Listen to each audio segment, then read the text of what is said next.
Balantidiasis. La balantidiasis se adquiere por contaminación fecal con quistes del parásito de origen humano o de cerdos. Existen portadores asintomáticos y cuando hay sintomatología, lo principal es colitis. La prevalencia es baja en todo el mundo, excepto en algunas regiones endémicas, en donde se crían cerdos caseros. El tratamiento se hace con tetraciclina o 5 nitroimidazoles.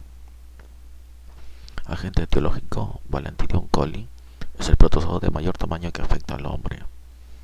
Aquí Balantidium coli quiste en una preparación en fresco. Se nota el macronúcleo como una masa pálida a la derecha. El trofozoito es de forma ovalada, con una longitud promedio de 50 a 200 micras y 40 a 50 micras de ancho. Está rodeado de cilias que le permiten desplazamiento rápido. Posee en la parte anterior, una boca o citostoma, con cilias largas que le sirven para obtener alimento, el cual pasa a vacuolas digestivas. Los residuos alimenticios son eliminados por vacuolas contráctiles a través de una apertura en el extremo posterior llamado citopigio. Tiene dos núcleos, uno mayor arriñonado llamado macronúcleo, el otro redondo y pequeño, generalmente cerca de la concavidad del anterior, llamado micronúcleo. En el citoplasma se encuentran dos vacuolas contráctiles encargadas de regular la presión osmótica del parásito. La reproducción se hace por división binaria y también por gemación y conjugación. Esta última consiste en la unión temporal de dos células para cambiar materia nuclear. El quiste es más redondeado, con un diámetro de 40 a 60 micras, con doble membrana gruesa, a través de la cual puede observarse el parásito, a veces con algún movimiento. En el interior resalta el macronúcleo. El quiste es eliminado al exterior. Aquí Balantidium coli trofozoito obtenido con MIF. El citostomo es visible en la parte superior. En el interior se observa el macronúcleo con mayor coloración. Las cilias se observan en la periferia. 10 micras. El quiste es eliminado al exterior. Resiste el medio ambiente y es infectante por vía oral. A diferencia del trofozoito, que no es infectante por esta vía, se destruye al salir del organismo. Ciclo de vida: los trofozoitos viven en el intestino grueso, bien sea en la luz o produciendo ulceraciones en la mucosa. La infección persiste en el intestino por la multiplicación de los trofozoitos. Estos sufren enquistamiento en la luz intestinal, salen con las materias fecales y son infectantes inmediatamente. La transmisión se hace por cualquier mecanismo que permita la ingestión de los quistes. Después de ingeridos, la membrana quística se destruye y de cada quiste emerge un trofozoito en el intestino. Patología y patogenia: en algunos casos los parásitos no producen invasión y se reproducen en la luz intestinal, o darán origen a una inflamación catarral de la mucosa del colon. En otros pacientes producen ulceración de la mucosa y penetración a capas más profundas. Las úlceras son de forma irregular y perémicas con fondo necrótico, a veces extensas por confluencia. Los trofozoitos se encuentran en cualquiera de las etapas de la pared del colon. También pueden invadir los vasos sanguíneos o linfáticos. Solo muy raramente dan lugar a perforación intestinal y causan peritonitis. En ocasiones también puede hacer invasión al apéndice.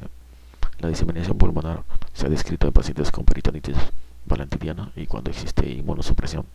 En estos casos y cuando hay ulceraciones necróticas extensas, la balantidiasis puede ser fatal. Manifestaciones clínicas: la gran mayoría de los casos son asintomáticos. Algunos presentan pocas manifestaciones clínicas como dolor, cólico y diarrea. En casos crónicos estos síntomas son más intensos y frecuentes y se pueden alternar con deposiciones mucosas y sanguinolentas. En las formas agudas se produce un cuadro disentérico similar al de la amebiasis, con abundantes trofozoitos en las materias fecales. Hay rectitis con pujotenesmo y la clásica deposición disentérica muy frecuente, con abundante moco y sangre acompañada de dolor cólico con retortijón. Aquí Balantidiasis corte histológico con tinción de metoxilina vecina de colon. Muestra varios trofozoitos, en dos de los cuales resalta el macronúcleo. La flecha indica el citostoma de otro trofozoito.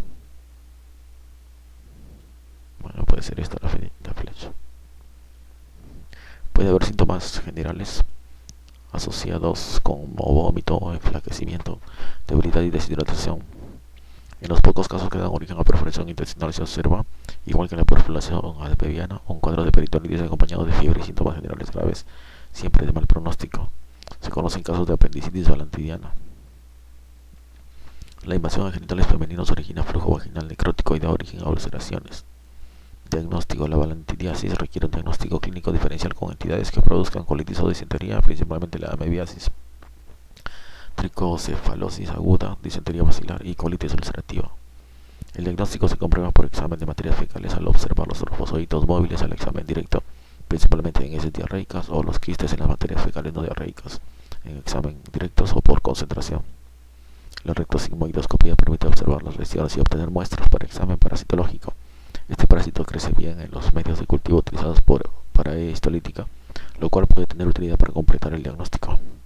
Las coloraciones, principalmente la de hematoxilina férrica, sirven para hacer un estudio morfológico más detallado. No se emplean pruebas inmunológicas para el diagnóstico.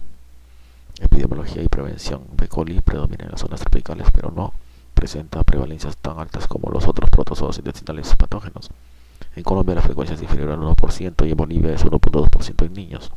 Se conocen algunas regiones del mundo con prevalencias tan altas como 20%, especialmente en donde hay contacto frecuente con cerdos. En estas circunstancias la balantidiasis puede considerarse una antropozoonosis. Sin embargo, en otras regiones aparece la parasitosis en ausencia de estos animales, en cuyo caso la infección es transmitida de persona a persona.